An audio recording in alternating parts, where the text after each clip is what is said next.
Hello and welcome to the Oasis Talkument User Creation course. This course is geared towards Oasis Talkument System administrators and will focus on the creation and doling out of permissions so that you can set up the users in your organization to work with the software appropriately. The topics that we'll be discussing in this course include the following. First and foremost, we're going to talk about Active Directory integration. For those organizations that do leverage Active Directory to maintain your user profiles and passwords, we can sync up with an Active Directory server to more easily create your Talkument user profiles. Once we take a look at that Active Directory integration, the next thing that we'll be discussing is the creation of lists and call filters. Lists and call filters are used to define groupings inside of the software for the sake of permission setting.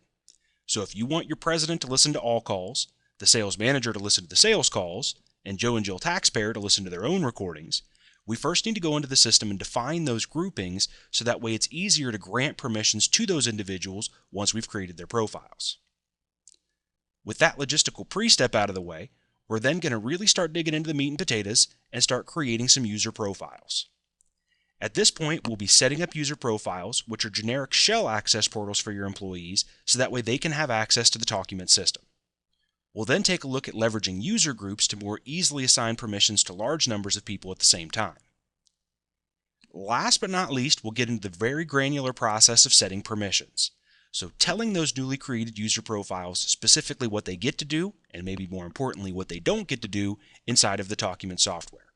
Granting them access to the calls that they should be able to listen to, and defining the bells and whistles that they can use while working with those specific recordings. Once those topics are complete, you'll be able to go back, create user profiles for all of your employees, and very specifically assign the permissions that they'll be able to do while inside the Talkument software. Without further ado, I'm going to go ahead and bring up the Management Studio, which is where we're going to do all of our administrative programming today. Logging into the Management Studio, I'm going to use the username and password that were mentioned in the Oasis Basic Admin class, which are the sysadmin username and profile. Sysadmin is the username. Sysadmin is also the password. If you know that you have a profile created that has full admin access, you can by all means use the username and password that have been granted to you. Otherwise, if you don't have a profile with admin access, sysadmin is there for you out of the box. SYSADMIN is the username, SYSADMIN is also the password. Go ahead and hit OK. That'll kick us into the administrative side of the software, which is where we'll do all our configurations for this session. Now, once in this administrative side, the first thing I wanted us to take a look at today was the Active Directory integration. And the Active Directory folder has actually appeared for us inside of that server folder upon the first login. And if we come to that Active Directory integration folder and expand it, there's a little tab underneath where you can set your configurations if your organization does leverage Active Directory for the maintenance of your usernames and passwords for various software interfaces. So I'm going to go ahead and click on Configuration. And this is the window that we will configure in order to get Active Directory to sync in and help us with the creation of your usernames and passwords. Configuring the Active Directory is actually pretty simplistic. There's only a few things that you're going to have to program in order to get it to sync up and start working together. First off, in the checkboxes to the right, we'd want to enable the Active Directory integration if you do want to use that Active Directory server. You could also allow the user to log in when Active Directory is down so that they could log in directly to the Oasis server regardless of the condition of your Active Directory server. The next thing it's going to ask for is the fully qualified domain name, and this is just the domain that everything sits on. So it's probably something to the effect of abccompany.com, oasis.com, whatever your domain is. We're not pointing it to any specific locations, we just need to put in the domain name of the area. The next thing that we have as an option is to use the matching rule and chain rule for efficient server-side searches. This feature allows Talkument to basically send a single request to Active Directory, and Active Directory does all the work for us in terms of searching through the directory. This helps to greatly cut down on network bandwidth and other server resources. I would recommend that you use this matching rule and chain option. And last but not least, you type in the user property values, and that will complete your integration with Active Directory. Once we have all this information pointed appropriately, Active Directory will then be able to sync in and help with the importation of usernames, email addresses, passwords, extensions, and various other pieces of information that are going to be needed as we start to configure your Oasis user profiles. Now that everything's pointed appropriately to the Active Directory, there are two different ways that you can utilize and pull data from Active Directory into our server. You can either send out the download software page to all your different users who are going to have access to the Talkument system and have them log in with their username and password off of Active Directory. Once they then log in with that username and password, it'll send the request to the Active Directory server to pull in the data for that specific user. The other way that we can leverage it, as you'll see when we start creating user profiles, is to create user profiles for your employees and only type in for their username that specific Active Directory name that's in the database. You can leave all the other values empty when we're looking at the creation template, and the system will go ahead and automatically pull in that information upon their first login. What the system will pull in upon that first login, depending on whether they download the Management Studio and log in right from the login screen, or log in the first time after we've created them a user profile with that matching username from Active Directory, are their descriptions, extensions, email addresses, passwords, and any groups that they might be associated with an Active Directory. So we save the step of having to manually program all of that information for each individual user by integrating with Active Directory. We also get the added benefit of any password management. So if in Active Directory you're changing your password every 30 days, 60 days, or at some other interval, it'll also update that password inside the Oasis software, so you don't have to worry about updating passwords in several different locations. We're now synced into Active Directory, and we're abiding by all those Active Directory standards. Therefore, Active Directory, nice little time saver just to help with the administrative configuration of your user profiles. For those of you that don't use Active Directory, not a problem. Setting up the user profiles is very quick and easy, but we're going to have to fill in those extra pieces of information for each user that you're going to give access to inside of the Talkument software. So that then's how we configure the Active Directory, the benefits, and how we can deploy that Active Directory to your users. The next thing I then want us to get started talking about are those lists and call filters. So we can actually go about the setting of some permissions and start the real configuration side of the software. So I'm going to minimize this server folder because there's nothing else we're going to have to look at in the server folder for this course, and we're going to come down here to this Lists and Other Resources area. Specifically, if I open up the Lists area, I'm going to click on this top list type here to the left, give myself some white space over on the right side of my screen. With this white space to the side, I want to give you a little context for how we're going to use lists and call filters as we go about the creation of user profiles. Because out of the cardboard, there are two levels of permissions that you can give to any employee. First and foremost, we have My Calls. My Calls is a very common configuration amongst our customers. Traditionally, you want to set up Joe and Jill taxpayer types with the ability to listen to their recordings and their recordings only. They don't have any business listening to their colleagues, their managers, their supervisors, the president, or the vice president. But they can listen to the calls that they were personally a party to. If they forget a phone number or an email address, what time they scheduled a meeting for, there's no harm in letting them have access to the calls that they were personally a party to and nothing else. Because that is such a common configuration, we make that one really quick and easy right out of the box. By the opposite extreme, we can also give permissions to all calls. All calls is another very common configuration, so we just make that quick and easy for you right out of the cardboard. Typically in most companies, there's at least one person, if not multiple people, that want to have access to everything. Without discrimination, if it was recorded, I want to be able to listen to it.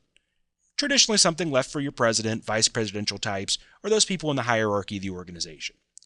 But again, because of its commonality, we do give that one very quick and easy. In fact, if all of your employees fall into one of these two extremes, you don't need to program any of these lists and call filters for these purposes. You can kind of turn a deaf ear to the next 2 or 3 minutes of discussion. However, if you do want to be able to give some middle-of-the-road permissions, that's where these groupings come into play. For example, let's say we want to set up our sales manager to be able to listen to the sales team's calls. Well, in order to give that permission, we'd have to go into the system and define what exactly is a sales team. The system doesn't have any clue who's going to be a part of your sales organization unless we program that in. And that's when these groupings are going to come into play. Anytime we want to give middle-of-the-road permissions, we tell the system who those people are so we can give them permission to those calls and those calls alone. With that context being set forth, The thing I really want to dig into are the different types of discriminators that you can use to pick and choose which calls any given person is going to have access to inside of your software. So there are quite a few different discriminators that you can use. The more common ones are, first and foremost here, ACD agents and groups. So if you use ACD, automatic call distribution, to route the calls inside of your organization, this is a really great way that you can set permissions. I can listen to all the calls that go to the sales queue, or the customer service queue, or any of the calls that might have been spoken to by agent Bob, Betty, Steve, and Tyler who log into the tech support queue. Whatever that ACD routing might look like inside of your company, that can be my discriminators to which calls I can listen to and which calls I can't listen to. Caller ID numbers, another really common one that's used. I can listen to all the calls that come to or from my husband or wife's cell phone, from the VIP customer. Based on caller ID, also called ANI, automatic number identification, I can set permissions on the caller ID that we see coming through on those calls. DNSD ID numbers, numbers that are dialed to reach the company. Maybe I'll let you listen to all the calls that come in on the main number, but I won't let you listen to any of the calls that come in on the backdoor number that only my friends and family would know to dial. So based on what your customers are actually plugging in to get a hold of your organization, that can be a discriminator as well. Schedules or shifts are used pretty commonly for permissions. Graveyard shift manager can listen to the graveyard shift calls. Morning shift manager can listen to the morning shift calls. Based on the periods of day, I can give access to specific recordings. And also any information that would be attached to a recording, probably by way of the desktop client. If I'm labeling my calls as having bomb threats or upset customers, people who demand refunds or sales made, anything that I would attach to a recording as specific information in real time can be my discriminator as well. I'll let the customer service manager listen to all the calls with upset customers on them. Those are calls that he or she would need to have access to. The most common discriminator type that we use, though, amongst most industries is the extension list. Most commonly in organizations, people sit at the same extensions day in and day out, so that's a really easy way for me to pick on people inside of the organization. I'll let you listen to all the calls that go to Bob, Betty, Steve, and Tyler's extensions, but you don't get to listen to any of the calls that go to the president or the HR extensions. So that is the most common discriminator, and that's the flavor that I'll pick on here for this example. But know that every single one of these types of discriminators are created very much the same way. I can highlight that flavor of interest, go to the right, click the plus icon, and create a new group inside of that particular flavor. So for our example again, I'll come down here to extension lists, and this will be the flavor that we choose for this particular user we're about to create. So having highlighted extension lists over in the left-hand tree, I come to the right, click on the plus icon at the top. What it's then going to ask me is a list name. So I can type in any description here that I would need. I could call this Eric's Calls if I wanted to keep this very specific for an individual, put in all the extensions that Eric's allowed to listen to, maybe having another group for Ted's calls and Susie's calls and Kim's calls. I could also choose to make this group very cookie cutter. I could call this the sales team. And I could just put all of the individuals that are part of the sales team inside of this group. Point being, the description doesn't really matter. Call it whatever's going to make sense for you and have good value when it comes time to actually allocating those permissions. So in this case, I'm going to go ahead and leave it cookie cutter and generic. We'll call this the sales team. Having created that group, the next thing I want to do, click this little checkbox underneath to create a call filter. The call filter is actually going to be the more important component as we go about giving those permissions, so be sure to click that checkbox whenever you create a new group of any of these flavors, and you go ahead and hit save. Now, regardless of the choice of discriminator that you've made, the same thing will happen. Inside of that flavor, you'll see the new group created. Here I have that sales team. If you click on sales team, it'll populate over to the right the area where I can now give this some definition. Because at this point, this group is nothing more than a shell of a team. And it's very easily done. In the far right-hand column, I get a list of all the extensions inside of my organization.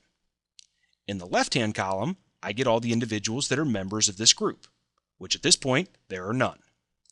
So I can just start choosing from the right-hand column the people that I want to make part of my sales team. And to do that, let's get to a couple humans inside of my organization here. I'm going to go ahead and choose myself and randomly a few other people inside of the organization.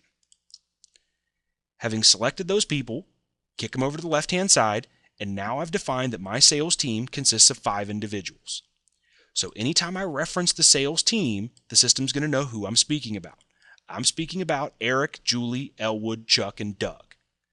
And if I give somebody permission to listen to the sales team calls, these are the extensions that they would have access to. They can listen to any recording that takes place on any of those 5 extensions. Creating all the other groups is very much the same across the board. You just set up that discriminator type of interest and define within that who those specific people are or those phone numbers are that you would be interested in giving people access to. Now, one thing that I want to mention is that this process is not very rigid. There's a lot of flexibility in how you create these groups.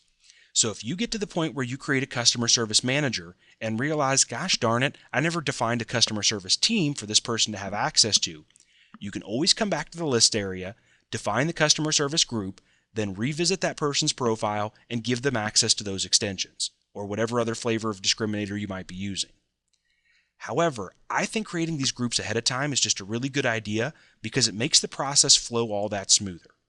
So as you're thinking about who's going to have access to your system and which recordings those individuals are going to be able to work with, start diagramming that information and create these groups ahead of time just to make the whole thing flow a little bit better. So for our sakes today, that's the only example group that I'm going to create. We have our sales team defined. I'm ready to create the sales manager and give him or her access to these individuals' recordings. Once you've then created all these different flavors of discriminator that you're going to need for the setting of your permissions, the last area that we'll be taking a look at today is down in the Users and Permissions folder. Much as its name implies, the Users and Permissions folder is where we're going to be setting up your user profiles and doling out the permissions so that they can use the Talkument software appropriately. If you expand out Users and Permissions, the first little subgroup we're going to get started in is the Users tab.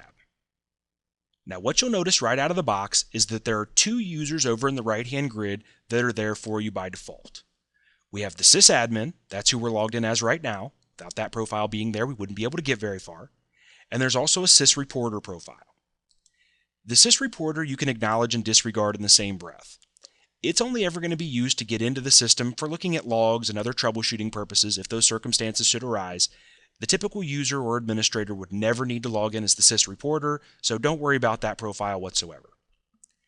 And if you or your reseller has created some additional profiles, you'll also see those listed in this grid.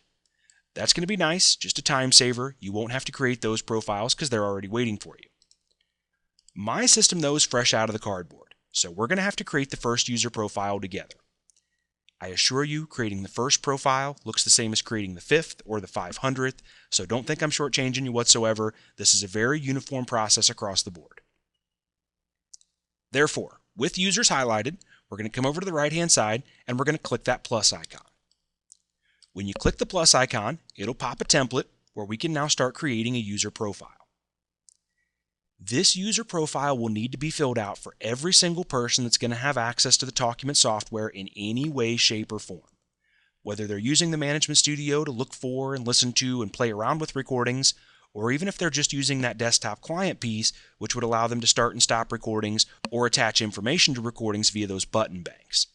So anybody that's going to interface the Talkument software is going to need to have a profile created for them. By the opposite extreme, if an individual is not going to be accessing the software in any way, shape, or form, there may be simply someone who's being recorded, you do not need to create them a profile. This is just for people who are going to be interfacing the software. So, taking it from top to bottom, let's take a look at what this user template's going to ask us for. The first thing that we're going to need to fill in is the username. The username is what they're going to log into the software as. In this case, let's go with something nice and generic here. This is Bob Smith. Now, for those of you who are going to be using the Active Directory integration that was spoken about at the beginning of the session, you would want to make sure that the username you type in exactly matches that which is programmed in your Active Directory table. In fact, once you type in the username, you don't need to fill out any of the rest of this template. The rest of the information is going to be filled in for you once those people log in for the first time. Those who are not using Active Directory will have to go ahead and manually fill out the rest of the fields. So username is what they're going to log into the software as. Description is what they're going to be noted as inside of the software. So I use this as an opportunity for redundancy. We'll just call this Bob Smith here. The reason we have the field, some organizations have 10 Bob Smiths on payroll, so you'd want to say something like Bob Smith the tall guy, or Bob Smith who sits in front of Becky's office. whatever's going to help you to identify this person later on if you would need to make adjustments to their profile. Next field that you'll want to fill in is an optional field, as are the remaining fields for the most part, but this is the email address. I would certainly recommend that you plug in email address. There's some email notification functionality that can be used in conjunction with the document, and assuming that you wanted to leverage that and take advantage, you need to have that email address handy in order to get those notifications. So any email address in the world works just fine. It can be your corporate, it can be your personal, whatever the person's going to check most regularly. This is an optional field though, so if you're not going to use any of that email notification, passing around recordings, you can certainly go ahead and leave that field blank. The same holds true for password. Password's an optional field. You can certainly go ahead and plug in any password that you want. Underneath, you'd want to verify that password as well. The username and password are certainly the two most important things you're going to take away from this template, so recite them to good memory, jot them down on a sticky note. Without those two pieces of information, the user's not going to get very far, so you'd want to be able to make sure that they can get those. When it comes to password, these can be anything you want them to be, and they can even be blank. If password's just one more thing to forget, you don't need to password protect your profiles. If you want to make it one character, it can be one character. If you want to make it 16 characters with uppercase, lowercase, numbers, and symbols, you can make it as complex or simplistic as you want. We don't have any preset password determinations, so make those whatever makes you happy. Also to be used at your discretion, you can allow the user to change their password on login, and you can even require that they change their password on the first login. So what you might want to do is set the password as 1234 or something simple. When the person logs in the first time, they'll then be prompted to change that password to something that they and they alone would know. Again, you can use those at your discretion. The next feature that it's going to ask us for is user account expires on. This is a neat little feature if you know the person's going to leave in the foreseeable future. Maybe they're a 1099 contractor that's only going to be with the organization for a few months. Maybe it's somebody who just put in their 2 weeks notice and you don't want to have to remember to delete their profile 2 weeks from today because you're going to be having a lot of things on your plate. You can certainly go ahead and set this on a calendar for the account to expire. Say Bob Smith put in his 2 weeks notice. Come Wednesday, June 22nd, he's no longer going to have access to this system. That simply makes their profile go obsolete. They can no longer log into the system and listen to any recordings or work with the software in any way, shape, or form. If you don't know when the person's going to leave, just a mentionable here. Deleting their profile is very quick and easy. All you need to do is find their profile in this back user grid, click the delete button. You can purge them out of the software in about 3 or 4 seconds. If you do know when they're going to leave though, it's nice to be able to set that user count expires, so it's just one less thing for you to have to remember down the road. The next option that you have here is remote. This is a really big one if the person's ever going to log into the Talkument software from outside of your local area network. Maybe they're a traveling salesperson or somebody who works from home on occasion. If we label them as remote, they can have the full functionality of the Talkument server that they would have sitting under your roof. However, if they're not labeled as remote and they try to log in from some outside location, the server will block that request and it will not let them into the server.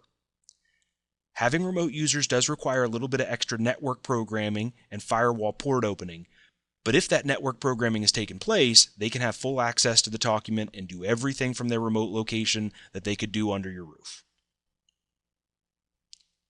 The next option here that we have for the document is a quick and easy one, which is user type. With the Talkument software, there are 2 different user types available. The first is the one given by default, which is knowledge worker. These are all of your traditional employees, so essentially everybody in-house, from the president down to Joe and Jill taxpayer. They are working with recordings for knowledge purposes, kind of traditional call recording. I can go back and do the he said, she said games, verifications. I have access to work with recordings and do things with those recordings that I've been permitted to do. So that is your typical user. That's how the majority of people will stay. There is another option though for guest user. What a guest user is somebody who doesn't have any inherent access to recordings, whether it's their own or everybody inside of the company or something in between. They are simply a guest. They can only listen to recordings that someone has specifically granted them access to.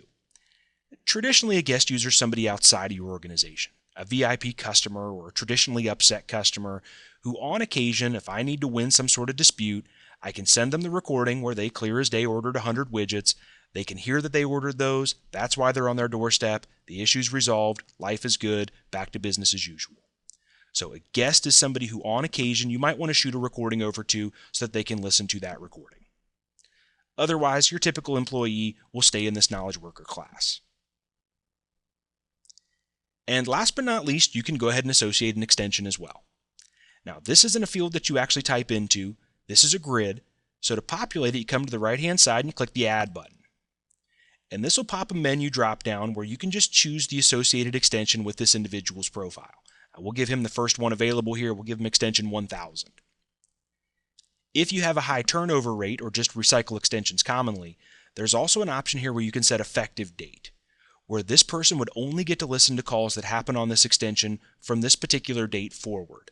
So if Sue used to sit at extension 1000 and Bob doesn't have any business listening to Sue's calls, I can set an effective date of the date of his hire and let him listen to the calls that happened on that extension from here forward.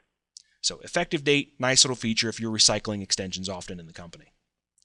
Otherwise, you associate the extension, go ahead and hit OK, and now that extension is associated with Bob's profile. What that does is actually defines those my calls that we talked about a little bit earlier. So anytime our system sees that extension 1000 was on a call, it's going to know that that was Bob's recording, and it's going to give him inherent access to that call. If we don't associate an extension, that My Calls folder and generic permission is not going to be there because we won't have an associated extension with the profile for us to be monitoring for. But by defining the extension, we know everything that happened on extension 1000 was Bob's, so we're going to give him access to those recordings. That's really all there is to it. Once you fill out those basic parameters, you go ahead and hit save. The generic profile has been created. And in retrospect, when you look back, there's really not a whole lot of information that you need to fill out. Give them a username, give them a description, probably going to associate with a password, and then plug their extension on there. But for those of you who use Active Directory integration, it's just the username that matched that Active Directory table. Go ahead and hit save. The rest of the information will be filled in upon the first login. So go ahead and hit save. That user profile is created. Bob Smith is now a user here in my grid. I can go about assigning his permissions and telling him specifically what he gets to do and, more importantly, what he doesn't get to do inside of the software. However, before we get to the granular permissions of Bob, there is one other utility that I want to show you, and that's our user group tool. User groups are what I consider an administrator's best friend. This is a tool that allows you to quickly assign identical permissions for like users in the software. A great little time saver piece. So in other words, if you have 50 people inside of your organization, they're going to be using the Talkument system in exactly the same way. I can plug all of those individuals into a user group and save myself having to go about individually assigning their permissions and do them all in one fell swoop. So anywhere where you can clump together similar people in the software, this is a great little time saver tool. I call it the administrator's best friend. So let me give you a quick little rundown of how these user groups are going to work, and we can leverage these for your organization. If you expand out user groups, you'll actually notice that there's quite a few of these that are here out of the cardboard for you. But if you want to create your own custom group for permission assigning purposes, you highlight user groups, go to the right-hand side, and click the little plus icon. This one's just as simple as typing in a description. Let's go ahead and call this one the managers group. So all the managers inside of my organization are going to use the software in exactly the same way. When I go ahead and hit save, I will create a little group to the left that's called my managers. Now if I minimize that group and re-expand it, we'll see that it's bold, and I can now go about assigning who specifically is a manager inside of the organization. So if I click on that group, I'll get two tables that appear just like creating a list. The far right-hand table has all the users that I've set up in the software with those generic profiles. The left-hand table is all the people that are members of this group. So I just need to find those individuals that are going to be a manager, kick them over to the left, and they are now a member of this group. And I can do this for as many people as I create profiles for. I can send over Bob and Betty and Steve and Tyler and Jill and Kimmy, making them all members of this particular grouping. Once they're all members, I can go about assigning all of their permissions globally, and they will all have the exact same level of access to the software. Setting permissions for a group looks identical to setting permissions for an individual user. So instead of setting up the permissions via the group table here, I'm going to go ahead and jump back to Bob Smith, and we're going to set his profile permissions very individually and granularly. I think the first run through it makes a little more sense as we look at it for an individual. But then at the tail end of the session, I'll go ahead and jump back to these user groups and show you that it is in fact an absolutely identical process to set permissions for an entire group of people as it is to set permissions for one individual. While we have these groups available, there's just two other quick things that I want to point out. Inside of these pre-existing user groups, there are two really great system shortcuts. Those are the last two down here at the bottom, Power Users and System Administrators. Now, define each of these for you quickly. By putting somebody into the Power User group, you give them immediate full-blown access to the Talkument user interfaces. They would have access to all calls, and they would be able to work with all the bells and whistles related to those recordings.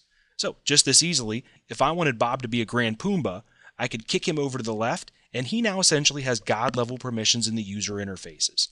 He can find and work with all recordings in any way, shape, or form that his heart desires. The same essentially holds true for system administrators, but this gives full access to the administrative side. So if you want the person to have full admin permissions to be able to come in here and do the programming elements of the administrative tree, go ahead and grab their profile, kick them over to the left, and they're now a full-blown administrator as well. So actually just that easy, by putting Bob into both the Power Users and System Administrator group, there is nothing that his profile can't do. He can do it all. Generally, in most organizations, I would recommend that you have somebody, if not a couple people, that get full-level access to the software. So if anybody comes down and asks you how something is accomplished, you know that your profile would be able to do it. If your profile can't do it, it can't be done. If your profile can do it, then you know it's possible. You might just need to assign that individual who's asking the questions a couple extra levels of permissions. So it's nice to have somebody set up with those full-level access by sticking them into Power Users and/or System Administrators. You could certainly do just one or the other. I don't really want Bob to be a super user here, so I'm going to kick him out of both of these groups so that we can more granularly set up his individual permissions, and I can show you what that more detailed permission setting process would look like. So with that being said, I want to go ahead and get started setting up permissions for Bob. To get started setting Bob's permissions, the first thing we're going to do is come back to this little users area, expand it out, and find his profile. Now, if you ever needed to make slight adjustments to those basic characteristics that we programmed, you'll see the right-hand table allows us to do just that. If he gets a promotion and switches extension, we can change his extension, update his email address, change his password, or do anything else with his basic profile characteristics that our hearts desire. When we want to start getting into his permissions, though, assuming that this information is correct, we go ahead and expand out his profile, and the first thing we're going to click on is Application Permissions. When you click on Application Permissions, we're going to get two windows to the right that are going to ask us which generic interfaces we want Bob to have access to. And there are three different choices when it comes to the Talkument software. The two that are given to all users by default are Talkument Calls and Talkument Live Calls. Talkument Calls pertains to the major interface where you go to look for and listen to and work with recordings that are all said and done. Talkument Live Calls, on the other hand, is the desktop client interface. That's the interface, that's the smaller, lightweight application where I can start and stop recordings and attach information to my calls. From here, you can pick and choose which of those two interfaces the person would need to have access to. Generically speaking, we leave it as both, but if you wanted them to be just one or the other, you could certainly strip away one of those perspectives or the other depending on your preference. So if we only wanted this user to have access to the desktop client, we could very easily take away that full-blown interface, and the only interface that they would ever know and love of the Talkument software is that little desktop client application. Vice versa, if we don't want them using the desktop client, we could strip away the desktop client interface and only leave them that historical call interface where they go to look for and listen to and work with the recordings after the fact. Assuming that you want to leave both interfaces on their profile, you just keep them over in the left-hand Permissions To column. And then last but not least, you can also grant admin permissions to an individual. Generally speaking, you want to be very careful who you give admin access to. The majority of people are going to do more damage than good when it comes to the admin side, but if you want to give them admin access, you certainly can. Kick that over to the left, they would now be able to interface the admin view as well.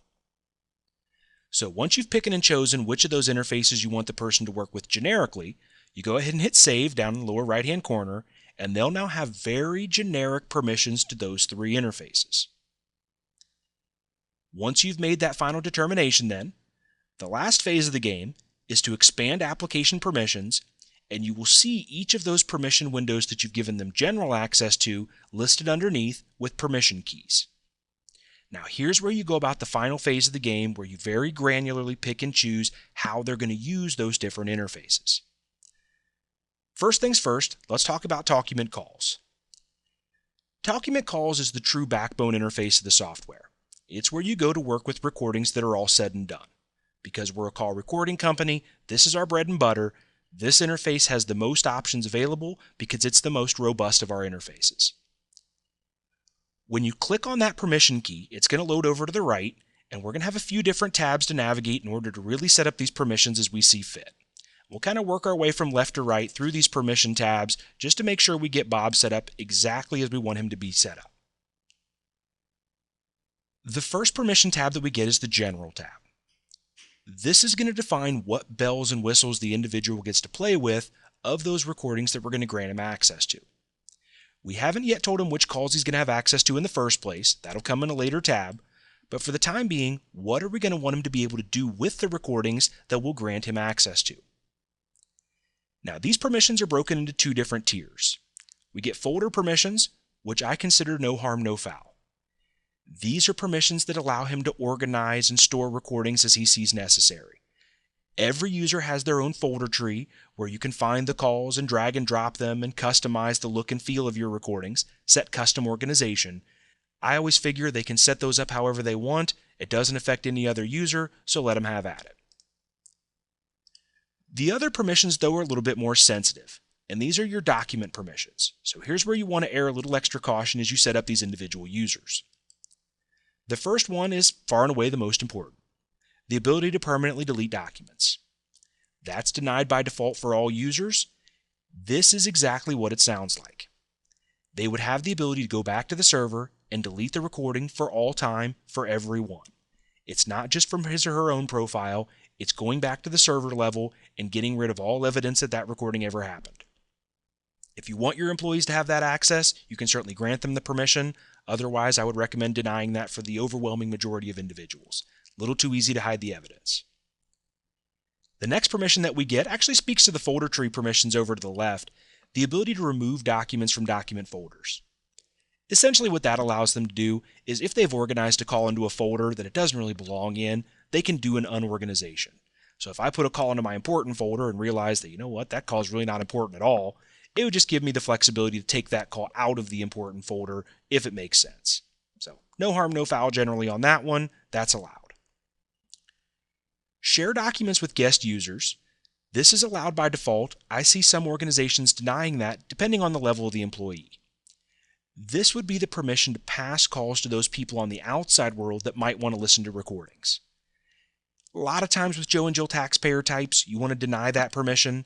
If the circumstance ever arises that we need to prove something to an outside world individual, go get the manager or supervisor, have that person pass the call to the outside world.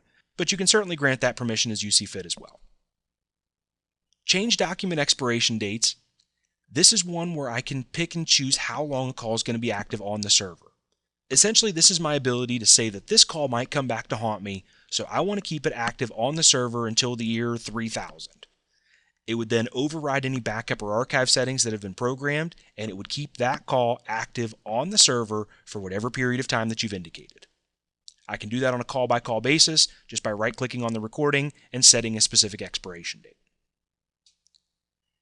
Export call data to a CSV file. That's a comma-separated value file. Essentially what that'll do is give you all of your grid of information about your recordings in a cut and pastable format. It essentially looks a lot like an Excel spreadsheet. So if you ever wanted to cut and paste and manipulate your call data, directions, durations, outside names, outside numbers, things like that for custom reporting purposes, you can get all that information in a tangible format. It would be called a CSV file.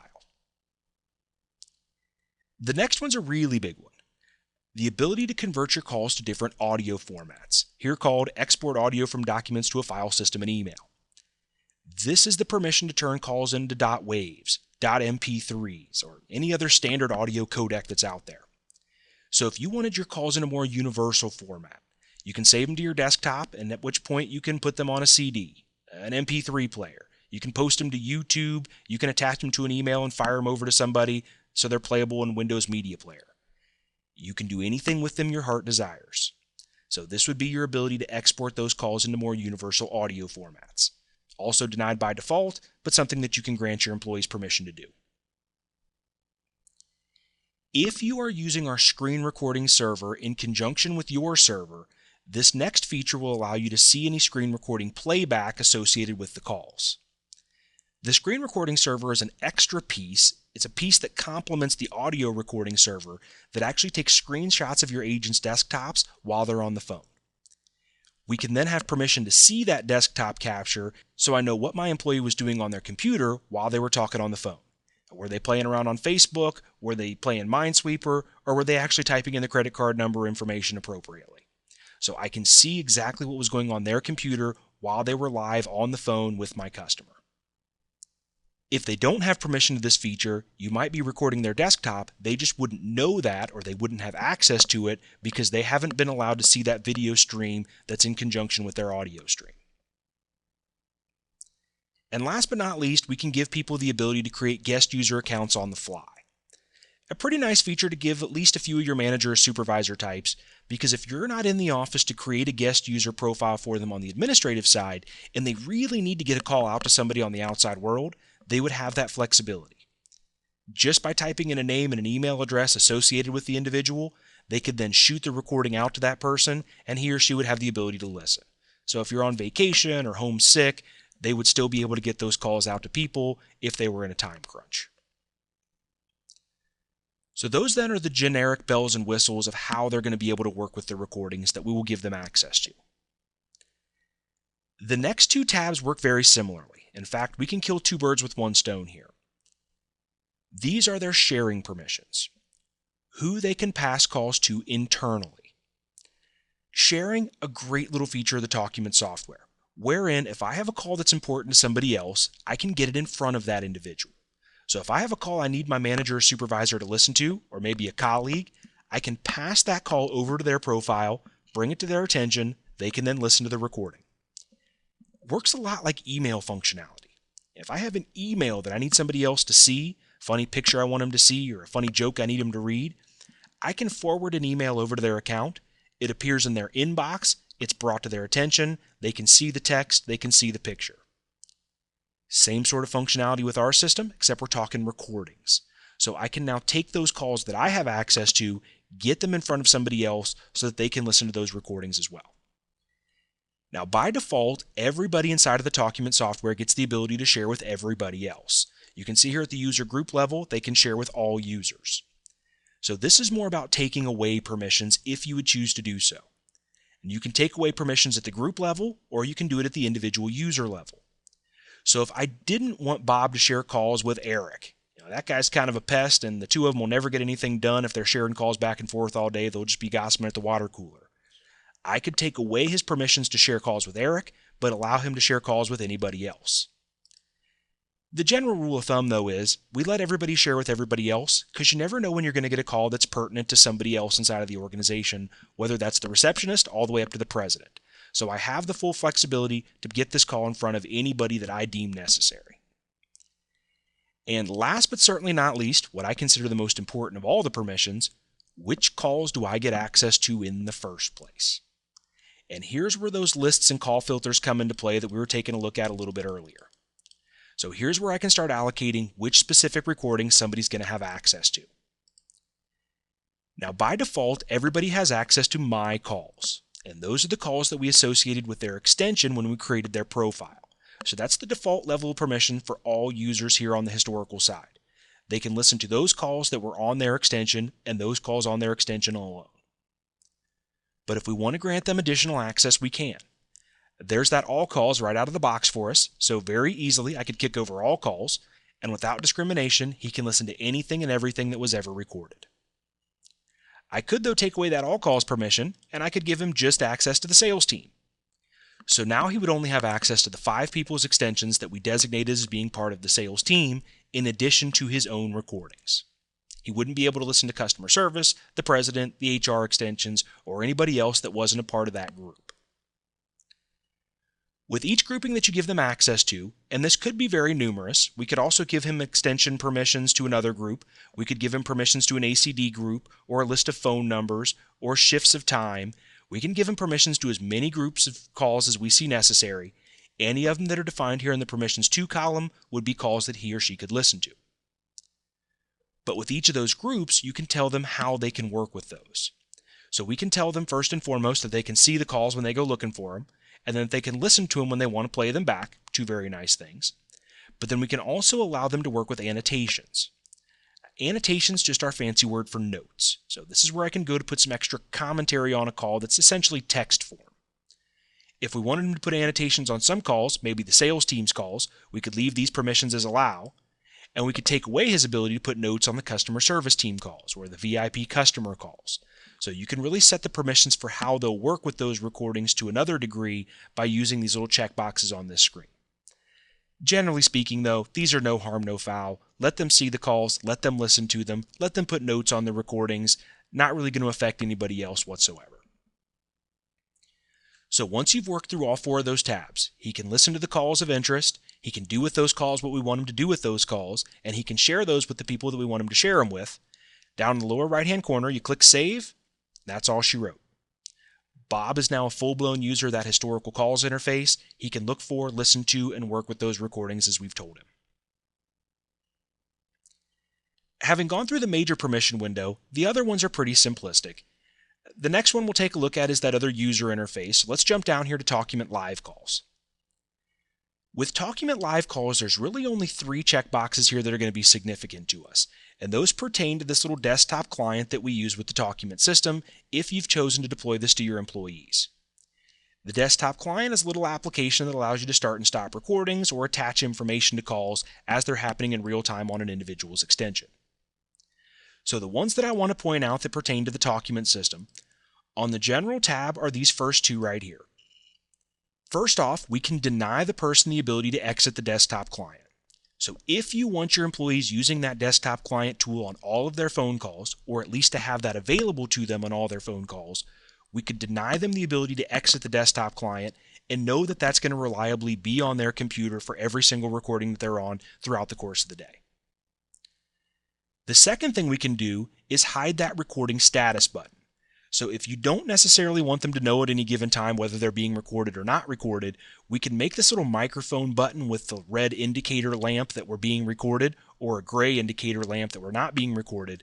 We can simply make that button disappear off the desktop client, leaving behind just the call information and also the buttons that we can use to attach data to the recordings. So we can simply make that recording control status go away off the desktop client entirely. So those are 2 of the permissions that are going to be pertinent in the Talkument environment. The last permission that we have is the ability for the individual to start and stop the recording of their calls. So if you want them to not only be able to see that start and stop recording button, but also be able to use it to toggle whether or not their calls are going to be recorded at any given time, you would need to grant them permission to start and stop the recording of my calls. So on this window, if you want them to have that permission, you move this checkbox over to the left, and I would allow them permission to start and stop the recording of their conversations. Otherwise, if you deny that permission or leave it as denied, they can click that little start and stop recording button until their finger falls off, and nothing's going to happen. It'll stay red for all time. Their calls are recorded. Thank you very much. Have a nice day. So that would give them the ability to toggle and start and stop the recording of their own calls on the fly. Those then are the only 2 permissions for the Talkument that are pertinent here in this Talkument Live Call permission window. Go ahead and hit Save when you have those configured as necessary, and he'll be able to use that desktop client exactly as we want him to use the desktop client. And last but certainly not least, if you want an individual to be an administrator of the software, you can grant them administrator permissions as well. Generally speaking, if somebody's going to be an administrator, you let them be the full-blown Grand Pumbaa administrator, and you use that user group utility for system administrators that we talked about a little earlier, throw them into the system administrator group, they would have that full-level access to the admin side. But if you wanted them to be a more granular admin, we can set individual permissions for how they're going to use this folder tree within this administrative checkbox area. And specifically, we can tell them that they can work with the users and permissions folder. We can tell them that they can work with creating groups inside of the system, and also that they can work with setting up those server configurations. So we can tell them the areas of the administrative tree that we want them to work with, and maybe more importantly, deny them access to the areas of the admin side that we don't want them to work with. And we can also, at a user or user group level, tell them whose profiles they can manipulate. So if you want the sales manager to be able to manipulate the sales team's profiles, but the customer service manager to not have any access to those profiles whatsoever, you can certainly set up those permissions. Customer service manager, it's none of your business to work with the sales team because the sales manager has those set up just as he or she wants them to be set up. So at an individual user level or at a user group level, you can grant them permissions to manipulate those profiles. Once you have that admin access set up exactly like you want, let's give him a few administrative permissions here. Go ahead and hit save. He now has partial administrative access to the software as well. That's really then all she wrote. Bob is now set up as a full-blown user of the software. He can use the historical call interface like we want. He can use the desktop client as we want, and he can also have the admin access that we want him to have inside of the software. Last few things here worth mentioning as we clean up this course. If you are setting permissions for a user group, I want to just show you that it looks identical to setting permissions for an individual user. Once you've added the people into the user group that are necessary, you can expand out the user group, click on Application Permissions, and you get this very similar permission window where I can go ahead and choose those major interfaces that we want everybody inside the user group to have access to. Go ahead and hit Save. That'll save those generic permissions to those interfaces. Now if I expand that out, I'll see those same permission keys underneath that I would see for an individual user. I click on those permission keys and it will load those permission windows over to the right. Absolutely identical permission process, but now we're doing it for a group of individuals instead of doing it for just one individual at a time. But everything else looks identical. I can choose which calls they have access to. I can use these checkboxes to tell them which bells and whistles they can use while working with those recordings. It'll just now globally be a permission for everybody inside of this group. One question that I get often: if somebody is a member of multiple groups, or if you want to give them additional permissions, whichever group or individual profile grants them the most access will be the one that they actually abide by. So if I'm a member of two groups, one of which that has the permission to delete calls, one of which that does not, I'll abide by the group that has the permission to delete those recordings because I am a member of that higher level group. So what I would generally recommend when you create user groups is to give the user group itself the base level of permissions that everybody should have. If you want to grant anybody additional permissions, go to their individual profile, grant them those additional permissions so that they have that access and not everybody in the group does. And last but not least, just to prove then that we actually accomplished something in this session, what you would do at this point is go ahead and send out to your users that download software page. They would click on the Download Management Studio software link or the desktop client link, or both, depending on what their needs might be, and then they would be prompted to log into the software. They would type in the username and password that you have granted for them. In this case, it was Bob Smith. I don't believe we gave them a password, so let's hit OK. And it would go ahead and log them into the software for the first time. Usually takes a couple extra seconds on the first login so we can pull in all the information and permissions, but it'll go ahead and pop me into that historical call interface where I can start looking for and working with calls exactly like we've told the person that they can look for and start listening to calls. I also have some administrative access, so I can come in here and do some administrative duties, and had I downloaded the desktop client, I could start working with this piece as well. So we are now logged in as user Bob Smith. We are ready to go out there and start conquering the world. That then, ladies and gentlemen, brings our Talkument user creation course to a close. If you have any questions about any of the topics that were covered in this class, please feel free to visit our website at www.oasis.com or call into our headquarters at 888-496-9040 and speak to a member of the training, sales, or tech support teams. So thank you very much for participating in our Talkument user creation course. We wish you the very best of luck and hope you have a great day.